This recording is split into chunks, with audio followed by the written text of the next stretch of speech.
Hello, dear students and friends. In my class series in obstetrics and gynecology, today I will be discussing a very important topic, cesarean delivery. As obstetricians, the most common procedure which we do day in and out is a cesarean section. And in the modern era of constant change, we need to understand that certain skills which we had acquired during our postgraduate days need to be updated. So, Cesarean section in accordance to evidence-based practice is evidence-based cesarean delivery. Evidence-based cesarean delivery is cesarean delivery in accordance to evidence-based practices. The question arises, why is it important to talk about evidence-based cesarean delivery? Well, we know it is the commonest procedure and the procedure is still evolving. What we used to do as a postgraduate has changed a lot. Instead of going for a vertical incision on abdomen, now we prefer a fanal steel incision. So the procedure is evolving. Cesarean delivery confers an increased risk of wound complications, iatrogenic injury to bowel, bladder, anesthetic risk, and even a risk of venous thromboembolism if we compare it to a vaginal delivery. Therefore, there is an urgent need for an optimal surgical technique to minimize morbidity not only in the mother but in the baby as well. The evidence-based practices which I will discuss in this presentation are based on various national and international recommendations in reference to WHO, NICE guidelines, RCOG, and ACOG guidelines. Now, before doing any surgical procedure, the first thing which is a must is a surgical safety checklist, the WHO surgical safety checklist. This consists of three components: sign in, time out, and sign out. Sign in, by this I mean it is done before induction of anesthesia. Time out, it is done before starting the surgical intervention, that is before giving the skin incision.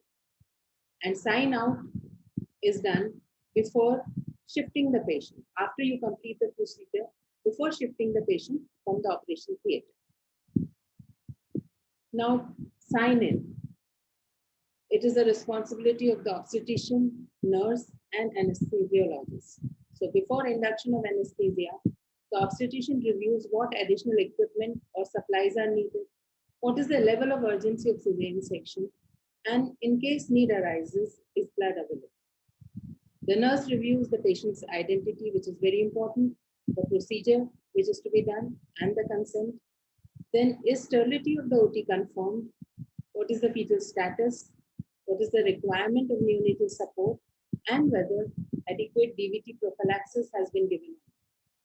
The anesthesiologist reviews the risk score of the patient, the ASA score, risk for anesthesia, the necessary equipment, whether the patient has any known allergy, is there any risk of aspiration, or is there a difficult airway, and if the procedure lasts for more than 1 hour, the risk for hypothermia. Then time out. In this, the obstetrician, who is the operating surgeon, summarizes the clinical significant information related to the patient, the anticipated critical events, and at this time, everyone who is in the operation theater states their name and their role in surgery.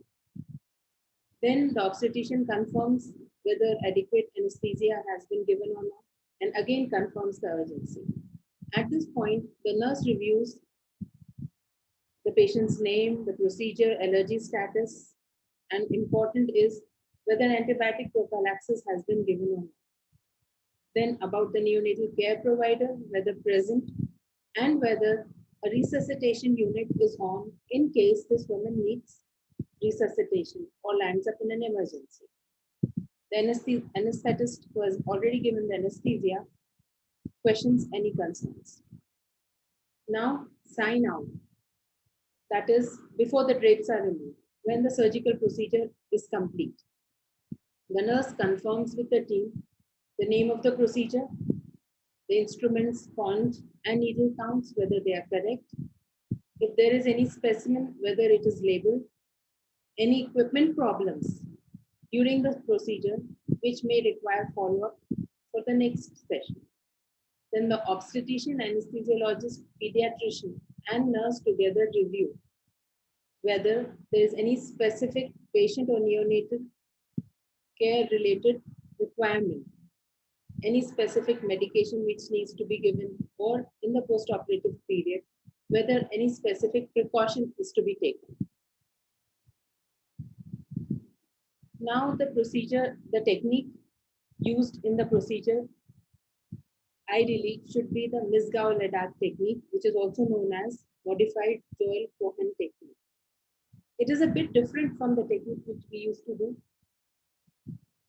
And according to evidence-based medicine, this is the ideal technique. A straight transverse incision is given through the skin 3 centimeters above the line joining the anterior superior iliac spines. Traditionally, a curved incision was placed 3 centimeters above the pubic symphysis. So this incision is a bit higher up.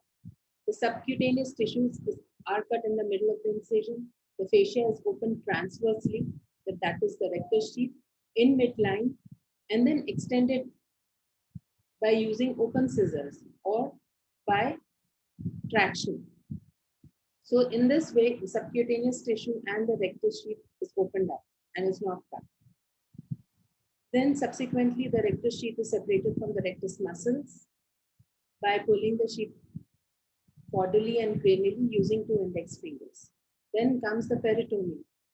That is also opened by a blunt technique by scratching a thin layer and then pulling it caudally and cranially with fingers to create a transverse opening. So an opening which is created may be quite less, and then all the layers of the abdomen are manually stretched laterally on both sides to provide a large opening as enough to deliver the baby. Then a transverse superficial incision is made through the visceral peritoneum 1 centimeters above the superior aspect of the bladder. So the utrovesical fold of peritoneum is cut. Usually the bladder flap is not created. Then comes the uterine incision. A transverse incision is made. A nick is given and it is extended with the help of fingers. After this, the baby is delivered, placenta is delivered, and then comes a role of closing the uterine incision. This is closed in 1 layer as a continuous lock stitch. A second layer is placed if needed. So that was the original technique. But nowadays it is said that it needs to be closed in 2 layers. First layer is continuous, unlocked, and second layer is again continuous and can be locked if needed. Then the visceral and parietal peritoneums are not reapproximated. The fascia is reapproximated by continuous sutures, and then the skin is reapproximated by 2 or 3 mattress stitches. So this is the technique. Now, as it was mentioned, categorization of urgency of cesarean section. This should be documented using the following standardized scheme to maintain a clear communication between health professionals about the urgency. So there are 4 categories, and it depends on maternal or fetal compromise. In first category 1, there's immediate threat to life of woman or fetus, and so this cesarean needs to be done within 30 minutes.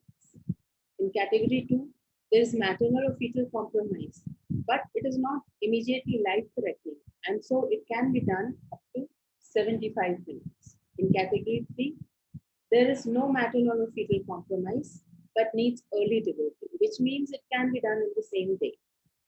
In category 4, delivery done to suit the woman or staff, the timing to suit them. These are the 4 categories. So let's start with the basic procedures first. Now we are preparing the surgical site and the adjacent area. What about shaving? Shaving is to be done or not? Preoperative shaving is not recommended. If there are long hairs, they can be clipped. So hair clipping can be done. Then skin prep. As there is almost tenfold increased risk of infection with cesarean section. So in order to prevent surgical site infection, bactericidal solutions must be used for skin. Then which one is better?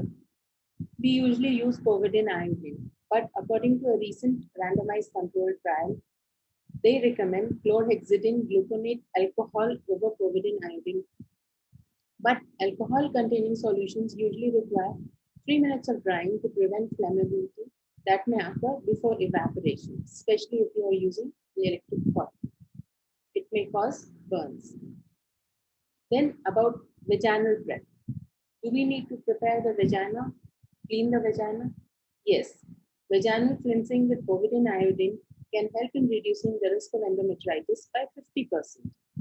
It can be more helpful for women who are in labor with ruptured membranes and are at a risk of infection. This is a meta-analysis recommendation. Then what about antibiotic administration? We all administer antibiotics in cesarean section because it is the single most important risk factor for maternal postpartum infections. But when is the ideal time? Previously, we were doing it before cord clamping. At times, it was being given prior to skin incision. But various large studies recommend 30 to 60 minutes prior to skin incision. Now, the modern recommendation is 30 minutes prior to skin incision. And this is according to the ACOG practice bulletin. Pre-incision prophylactic antibiotic administration should be a routine practice. Then, which antibiotic is ideal? Extended spectrum antibiotics that have coverage against gram-positive, gram-negative, and some anaerobes are appropriate for prophylaxis given multi-organism implicated in surgical site infection. And cefazolin, which is the first generation cephalosporin, is the ideal choice. But a combination of clindamycin and aminoglycosides can be used for mothers who have penicillin allergy. The CSOAP trial was a multi-center study that randomized 2013 women undergoing CS during labor or after rupture of membranes to additional 500 milligrams of azithromycin or placebo. And according to their study, they found that there was 50% reduction in surgical site infection with addition of azithromycin. So an ideal combination would be azithromycin along with the cephalosporin. It would be cost effective and would help in improved maternal outcomes.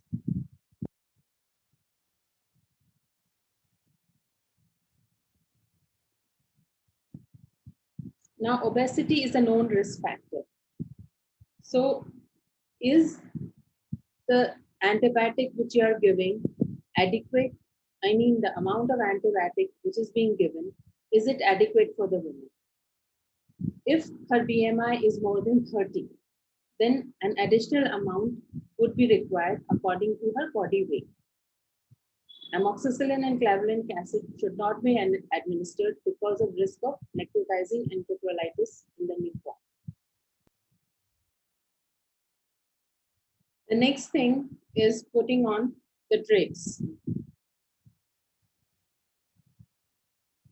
Previously, adhesive drapes were being tried, and two randomized controls on these identified no benefit, and it was a meta-analysis of both studies. In fact, increased wound infection was seen with adhesive drapes. The idea for adhesive drapes was that to prevent the site of surgical site, to prevent the surgical site from being contaminated from outside. Then about the incision. The abdominal incision. The choice should be fanal steel incision, which has been associated with better wound healing and decreased postoperative pain compared to a vertical incision. The subcutaneous tissue layer is only opened sharply 2 to 3 centimeters in midline low to the fascia, and then the incision is then stretched transversely using blunt dissection. Entry into the peritoneum occurs bluntly in a cranio-caudal fashion. Now, in addition to the Fanstein incision, Joel Cohen technique has advised the Joel Cohen incision, which I had already discussed, is a straight incision versus a slightly curved Fanstein incision and is located 3 centimeters below the anterior iliac spine. The Joel Cohen technique was found to decrease the following: time to delivery, overall operating time, blood loss, postoperative pain, and medication required for postoperative pain. There was no difference regarding wound infection, blood transfusion, muscle strength 3 months after delivery. So that was the benefit of Joel Cohen incision. So as you can see, the 3 incisions: vertical, Joel Cohen, and Fanstein. Now, sometimes a vertical incision also may be required, especially in cases in which incision to delivery time is critical, like in cases of fetal distress. In those cases in which a transverse incision may not provide adequate exposure, or if the patient has a bleeding diastasis and thus is at an increased risk of subcutaneous or subfacial hematoma formation. In severely obese women, a supraumbilical transverse incision may be preferable to a suprapubic incision. Then, giving the incision by a scalpel or electrocautery, and then subsequent cuts by them. It is advised that skin is to be cut with the help of scalpel, but then subcutaneous tissue, rectus sheath, subsequently an electrocautery can be used. At all stages of a cesarean procedure, there is no clear evidence of superiority for short or long-term outcomes between the two, so surgeon's preference is reasonable. RCTs in general surgery patients and in a small trial in women undergoing repeat section show that neither scalpel nor electrosurgery holds a clinically significant benefit over the other. Either approach or a mixture of the two approaches is acceptable. And another important point, it is not necessary to change to a fresh scalpel blade after opening the abdomen, given the rate of wound infection appears to be similar with one scalpel versus the 2 scalpel technique. Then about creating a bladder flap. Yes or no? And what is this bladder flap? It came in practice with the idea to isolate the hysterotomy, that is the uterine wound, from the peritoneal cavity to reduce the risk of infection. So with the use of modern prophylactic antibiotics, we do not need to create a bladder flap routine. In certain specific situations like repeat cesarean section in which the bladder is high up, or there are significant adhesions, or if there is placenta accreta, the use of bladder flap may facilitate access to the lower uterine segment. So by this, only a cut is given in the utrovesical fascia, and then the bladder is not pushed down too much. Some obstetricians choose to selectively perform a bladder flap if a difficult delivery is anticipated, such as when the head is deep in the pelvis or when the bladder is attached well above the lower uterine segment, especially after a previous cesarean delivery. In these cases, creation of a bladder flap may help to keep the bladder bone out of the surgical field if uterine incision extends. In some patients, such as those who are not in labor, the lower segment is not well formed, and therefore creating a bladder flap only would help in identifying the lower segment where we need to give the incision. Then about the uterine incision. A hysterotomy is created in transverse fashion through the lower uterine segment.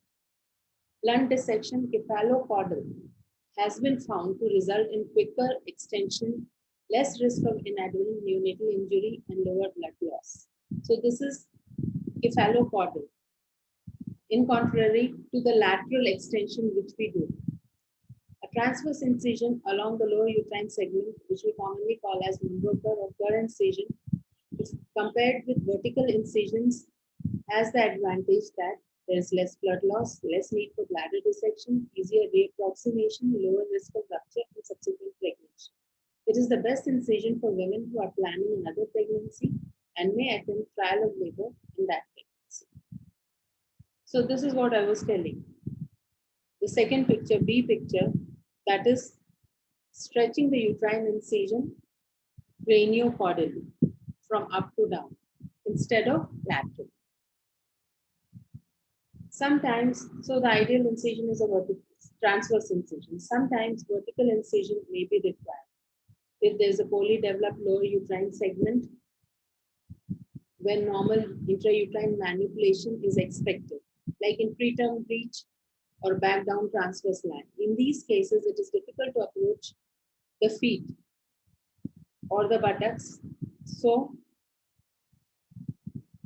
small vertical incision, not onto the upper segment, but on the lower segment may be required.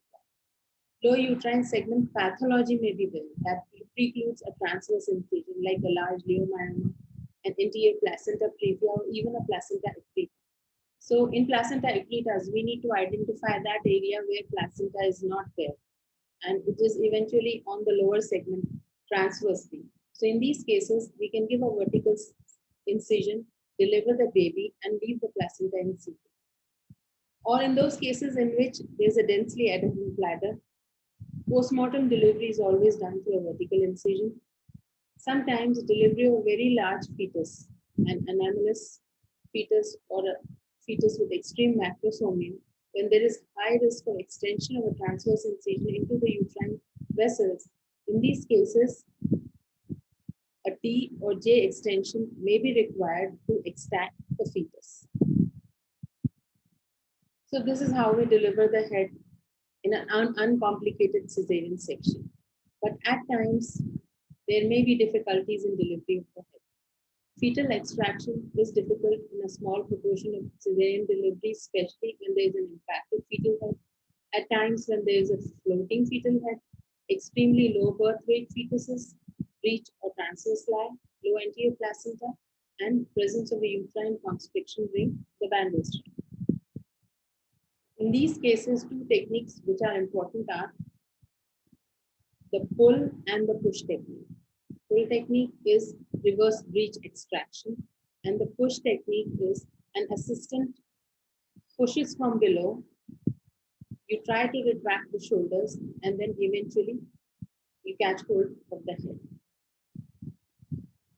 There are various devices which help in creating a vectus effect, like they tend to lift the head above the uterine incision. The Murray's head elevator, Shellham spoon, point spoon. So these are spoon-shaped devices. Even forceps application, outlet forceps application can be used. Then there's a new device, the fetal filling.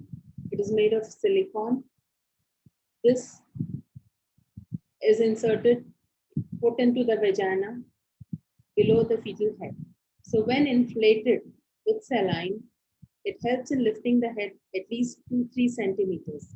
So that it comes into grip of the surgeon. Then the next thing is about cord clamping.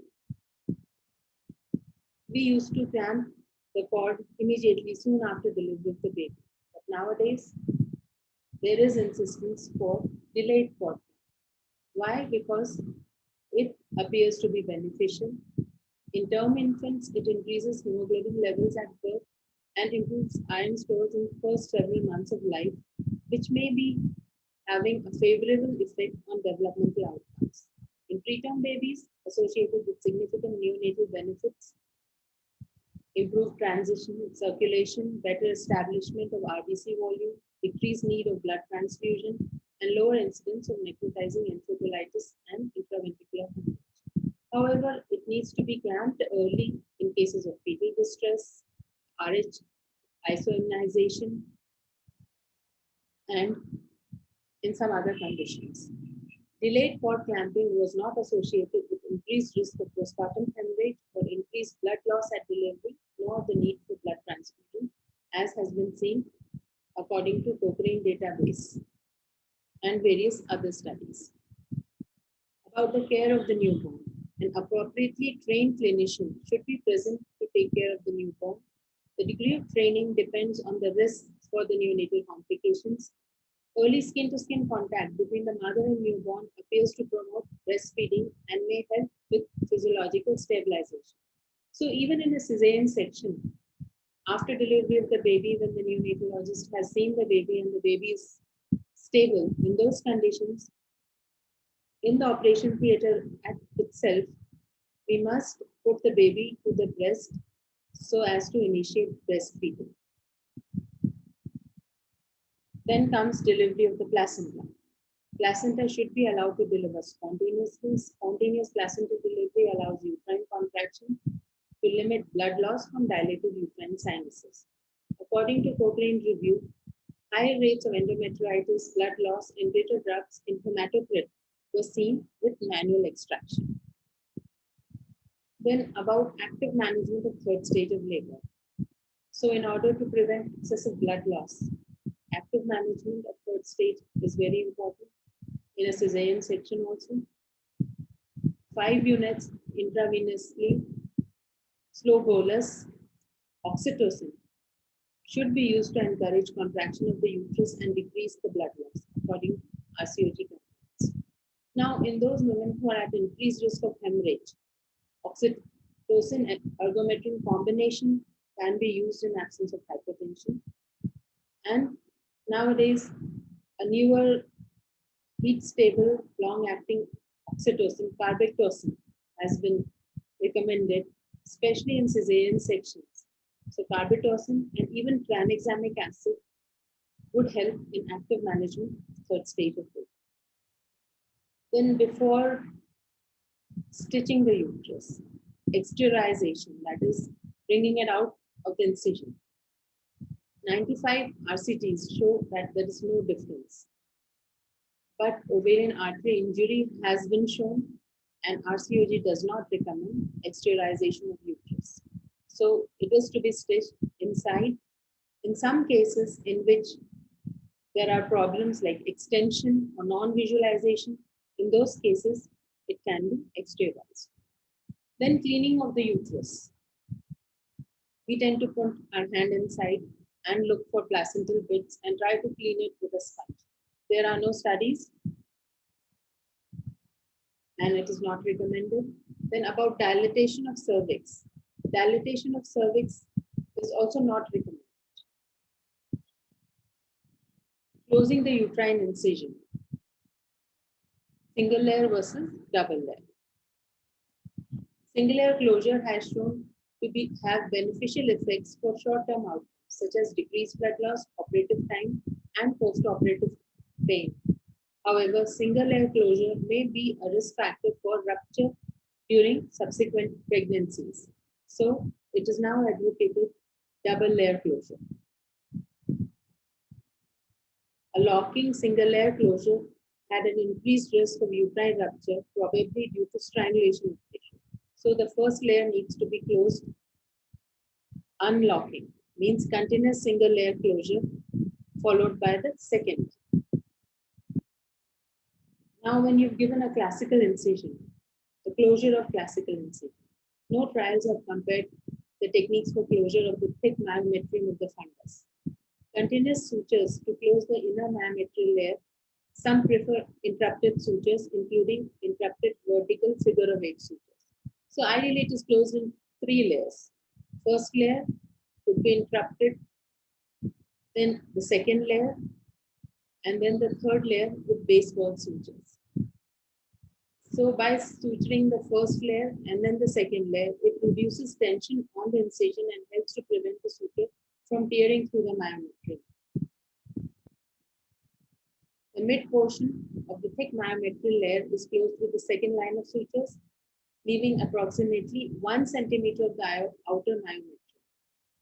Then close the serosa and the outer layer with a baseball stitch which is hemostatic. It minimizes exposed raw surfaces and reduces adhesions.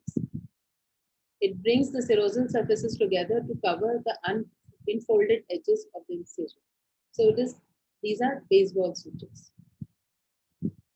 Closure of the peritoneum.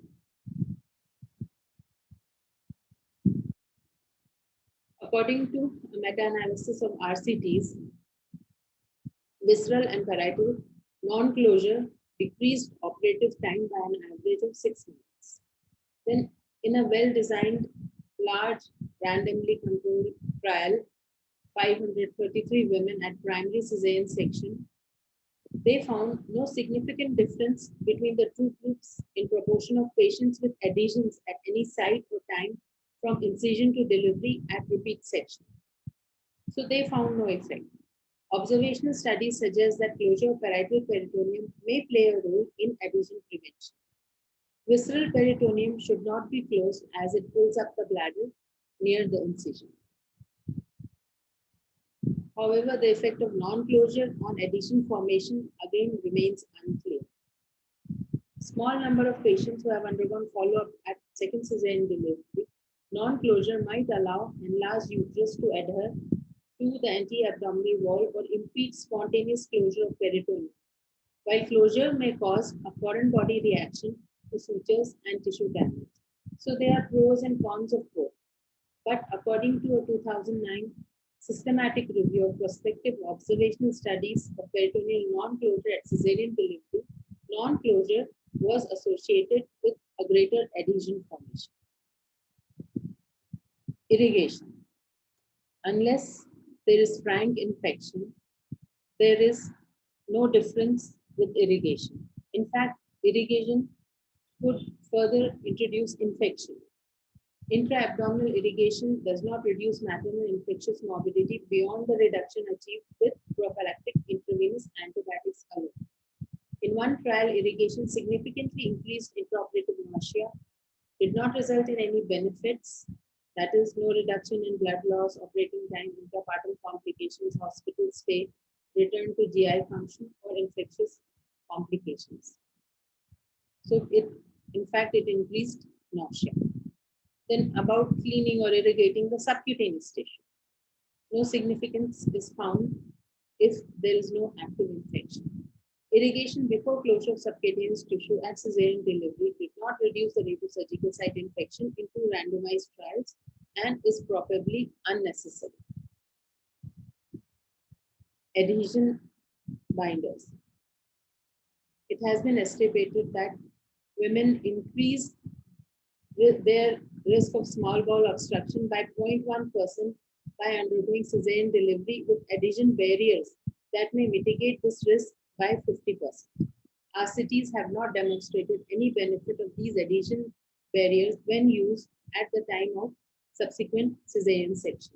So the commonest ones being used are sodium hyaluronic acid and carboxymethyl cellulose, but they are not of any benefit in those cases of cesarean section. About reapproximating the rectus muscles.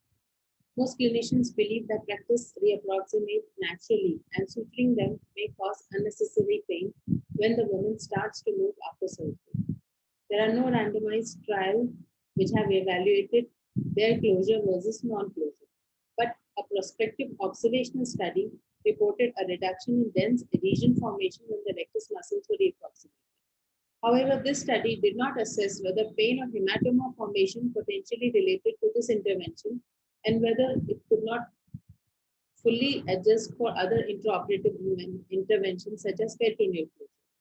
So, peritoneal closure is not to be done, but regarding rectus muscle closure, it helps in reapproximation of the wound, but sometimes there could be injury to a blood vessel and there could be a hematoma. Then the use of drains.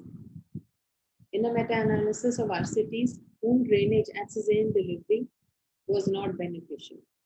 Compared with no drain, routine use of drain does not reduce the odds of seroma, hematoma, infection, or wound disruption. Restricted use of rectus sheath drains offers no benefit in maternal infectious morbidity compared with liberal use. These findings also apply to obese women. So the use of drains in obese women or a fatty abdomen is not recommended. Then closure of subcutaneous tissue.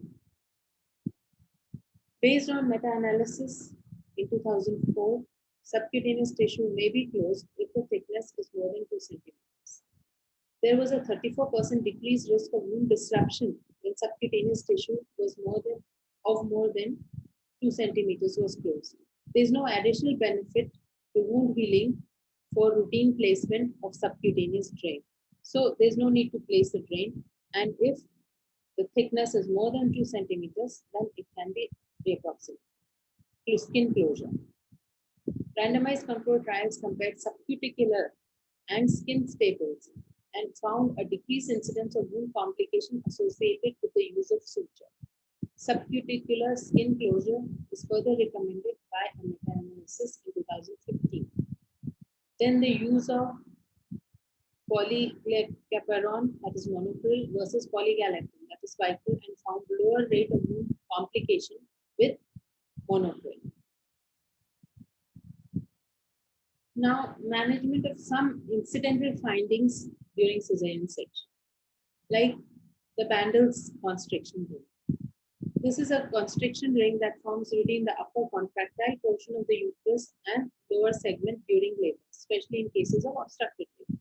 In twin pregnancies, it may develop between the delivery of the first and second. It is rare and often leads to cesarean delivery because of dystocia. Now, at laparotomy, the upper and lower segments of the uterus are separated by a transverse thickened muscular band. The optimum management noted at cesarean delivery is unclear. There is no absolute indication for vertical incision during these conditions because transecting the ring may not allow easy delivery of the fetus. So it is better to relax the ring by nitroglycerin, 50 to 200 microgram bolus intravenously, or general anesthesia can be given, which may help in relaxation of the uterus. These are the differences between constriction ring and pathological retraction ring. So what occurs in obstructed labor is a constriction ring. Then some other conditions like concurrent tubal sterilization is advocated. Then myomectomy is controversial, but those myomas which are into the lower segment and which make it difficult to close the lower segment need to be removed. And some myomas which are protruding outside from the serosa, they too can be removed. Then removal of an adnexal mass.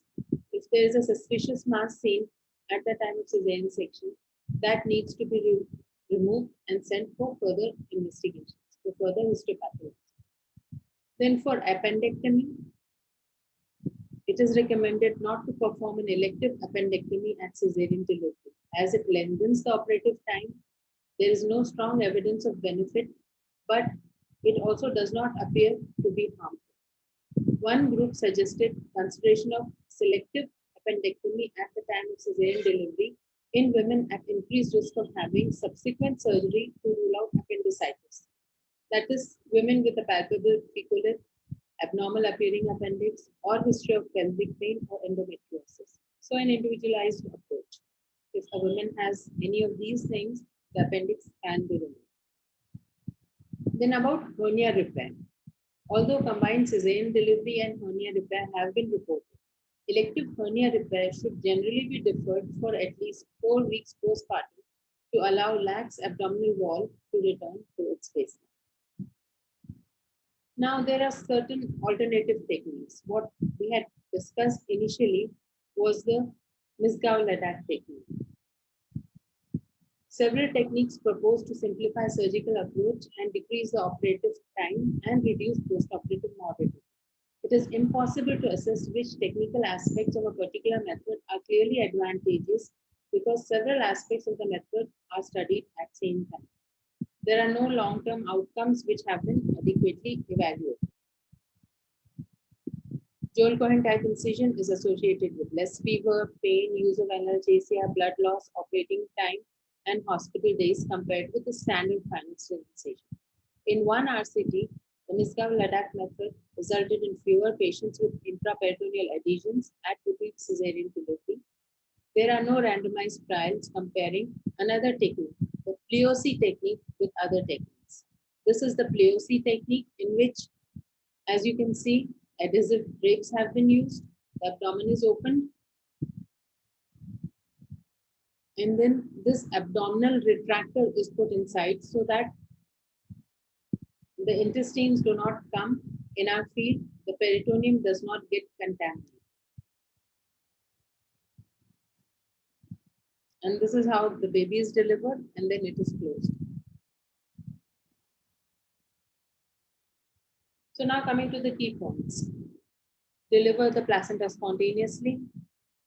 For those women who are future VBAC candidates, perform a double layer closure, avoid routine peritoneal closure or use of any adhesion barrier.